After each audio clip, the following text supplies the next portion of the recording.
Nosso estudo de hoje é a lição 124 do livro Palavras da Vida Eterna, Permaneçamos Fiéis. Além disso, requer-se nos dispenseiros que cada um se ache fiel. Palavra de Paulo na primeira epístola aos Coríntios, capítulo 4, versículo 2. Num aparelho, a segurança da produção exige que cada peça funcione no lugar próprio. Numa orquestra, para que a sinfonia alcance todo o vigor melódico, é forçoso se localize cada instrumento na função que lhe cabe. E na obra do Evangelho é imprescindível também que cada tarefeiro se compenetre das atribuições de que foi investido.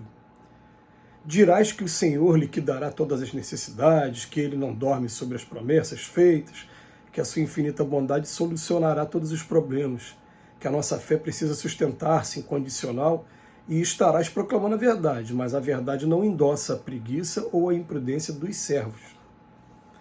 O comandante de um grande navio pode ser um gênio de sabedoria e bondade, mas toda a direção se compromete de imediato se o mais obscuro cooperador da embarcação coloca uma bomba na casa de máquinas. Seja qual seja a nossa posição a serviço do mestre, é imperioso refletir que, se esperarmos por ele, é natural que ele igualmente espere por nós. Não obstante os erros que ainda nos assinalam o coração, sejamos sinceros em nós mesmos e estejamos decididos a cumprir o dever que disposamos diante da consciência. Desistamos de alegar tropeços e culpas, inibições e defeitos para a fuga das responsabilidades que nos competem. O próprio boi, mostrando os cascos empastados de lama para servir no arado junto ao homem, deve ser um animal fiel. Hoje o texto convida a todos nós a fidelidade. Fidelidade ao serviço escolhido, fidelidade ao Pai. Emmanuel começa, como sempre, buscando imagens mentais para que a gente possa ter uma comparação. Ele compara com um aparelho, uma máquina que dispõe de várias peças e uma peça coloca em risco todo o funcionamento daquele aparelho, se não estiver no lugar certo. Também fala da orquestra. Todos os instrumentos devem estar afinados e também dispostos de maneira que um complete o outro para você ter o vigor melódico, como ele usa aqui, né, na música. Ele fala que na tarefa do Evangelho é a mesma coisa e chama a nossa atenção para o trabalho do Evangelho, né? Eles são vários trabalhos que se completam. Enquanto um está, por exemplo, em qualquer instituição, esse é qualquer instituição mesmo, um está responsável por conduzir a palavra, os raciocínios, tem um outro ali que está operando os aparelhos de som, hoje já tem um outro que está operando as transmissões pela internet, hoje tem um outro que já teve um outro que preparou o local todo, fez a limpeza, a higiene do local, já teve um outro que preparou toda essa parte gráfica para poder distribuir. E a gente vai perceber uma coisa, né? Um dia que tiver uma reunião que um desses elementos tiverem faltado, você não vai ter música, vai falar no microfone, vai falar sem microfone, não vai ter a transmissão pela internet, um monte de gente em casa vai ficar sem internet. Você até nem vai deixar de fazer a reunião, mas a reunião não vai estar completa. E tem alguns que às vezes as pessoas pensam, né? Ele é menos importante. Gente, a pessoa que está fazendo a higiene do local talvez seja mais importante, porque se o local não estiver limpo, não estiver em condições, você simplesmente não vai conseguir fazer reunião nenhuma. Ninguém consegue ficar num ambiente que esteja todo sujo e o cheiro ruim. Então a pessoa acha que o mais importante é aquele que está conduzindo a palavra, mas na verdade ele é só uma peça. A gente tem que lembrar que é na própria carta aos Coríntios, mas na segunda carta aos Coríntios, que o Paulo ele fala, faz uma comparação com a árvore, ele fala que o galho, o caule da árvore é o Cristo.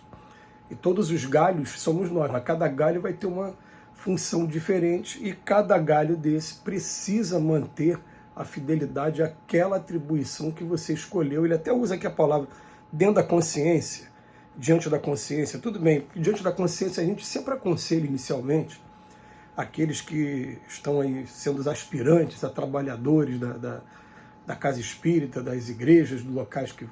Primeira coisa, a gente aconselha de início que você escolha uma coisa que você goste muito de fazer e que você até faz bem, porque você vai estar sendo útil no primeiro momento da melhor maneira possível. Então, Por exemplo, eu sou músico, eu vou chegar num lugar, eu posso tocar aqui, eu já gosto de música, eu gosto de tocar o tempo todo, então eu vou levar uma música, eu vou estar levando aquilo que eu considero que seja o melhor que eu tenho em mim.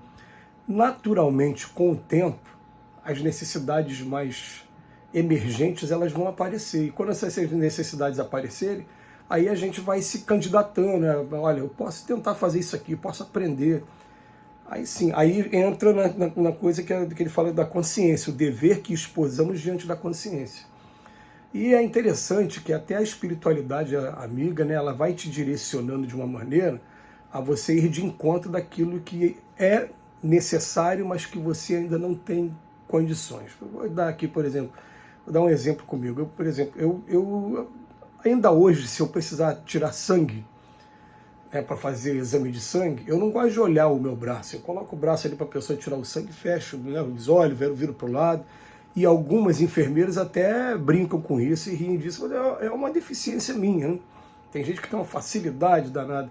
Aí a espiritualidade, o que é que ela faz comigo? Ela me bota para trabalhar com a visita do Dr. Herma durante tantos anos, mais de 10 anos, visitando pessoas que estão doentes em casa e que estão, às vezes, né, na cama, aquela cama medicinal, estão cheios de escaras, né, cheio de feridas, e a gente vai lá para poder fazer uma oração com a pessoa, ler um texto, fazer isso que a gente faz aqui, ler um texto do Emmanuel, comentar, depois dar o passe, fazer a oração e dar o passe.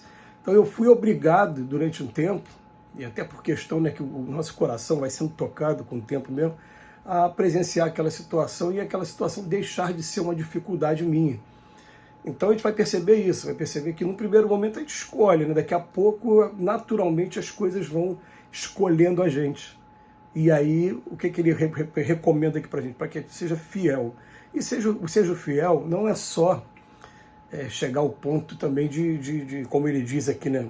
Um deles joga uma bomba na casa das máquinas. Às vezes acontece, infelizmente acontece muito, né? Mas não estou chegando a esse extremo ainda não. Estou chegando ao extremo de, em primeiro lugar, colocar disciplina, porque a luz se acende, a luz se leva adiante. Né? Então, o que acontece? Estão precisando de um trabalhador nesse momento. A gente sabe que ninguém é insubstituível, mas se pelo menos tiver que se afastar, que faça a devida substituição. Nós vivemos uma situação muito interessante uma vez, que nós ficamos 7 anos trabalhando como agente religioso no presídio. É um trabalho que eu, particularmente, me apeguei tanto a ele, gostava tanto de fazer, que quando eu recebi a informação do plano espiritual que eu não ia mais fazer aquele trabalho, que eu precisava me dedicar mais aos cursos, eu tive uma certa resistência. Eu falei, como é que eu vou fazer para abandonar esse trabalho que eu gosto tanto? Aí, de repente, né, eu fiz a pergunta para o plano espiritual, quem é a pessoa que pode, fulano pode me substituir? Aí indicou qual era o nome da menina, né, na época, que ia me substituir. Depois que indicou, eu mostrei a mensagem para ela, falei, é com você. Ela, né? É você mesmo, pode se preparar. Né? E ela abraçou, né? A espiritualidade sabe o que faz, né? Claro que não indicou ela à toa, mas ela, no primeiro momento que ela ia resistir, ela falou, não, e acabou ficando responsável pelo trabalho. Eu, durante algum tempo, ainda ia, sem avisar nada, participar do trabalho, só para ver como é que o trabalho estava funcionando. Quando eu vi que o trabalho estava caminhando com seus próprios pés, aí sim, a gente pode se afastar dele. Então, o que acontece? A gente, em primeiro lugar, a gente tem que colocar disciplina no nosso trabalho. Depois que colocou disciplina, a gente tem que ter aquela observação de que luz se acende, luz se leva adiante, para não deixar o trabalho acabar, porque são pessoas que estão dependendo daquele trabalho. Qualquer um, entregar comida na rua. O dia que você entrega, a pessoa está esperando comida. Levar um estudo no presídio. Naquele dia ele está esperando. Ele, inclusive, trocam de roupa, botam a roupa mais limpinha que tem, e vão para lá com um livro, com Bíblia na mão, com o livro dos Espíritos, para poder estudar, comparar. E era um momento sempre muito prazeroso. Você deixa de ir, deixa de ter aquele momento, e principalmente dentro do presídio, que é muito fácil a pessoa se desequilibrar, né, por conta das circunstâncias. Você está deixando de prestar um serviço valioso. A gente prefere nem comentar esse parágrafo aqui do Emmanuel, quando ele fala, agora imagina se o mais obscuro cooperador da embarcação coloca uma bomba na casa de máquina, porque esse, através da lei de causa e efeito, esse vai ter muito o que lamentar, principalmente quando se trata de uma obra claramente voltada para assistencialismo, claramente voltada para divulgação do Evangelho, e de repente acontece uma coisa como essa. Então, a destruição da obra é o mais triste de tudo, mas pelo menos a gente tem que colocar na cabeça que a gente precisa permanecer fiel àquele trabalho que a gente escolheu, É saber entender o recado também da vida. Vai ter hora que a vida vai mostrar a gente outros trabalhos, mas enquanto não acontece isso, sejamos fiéis. Que Jesus nos abençoe hoje e sempre.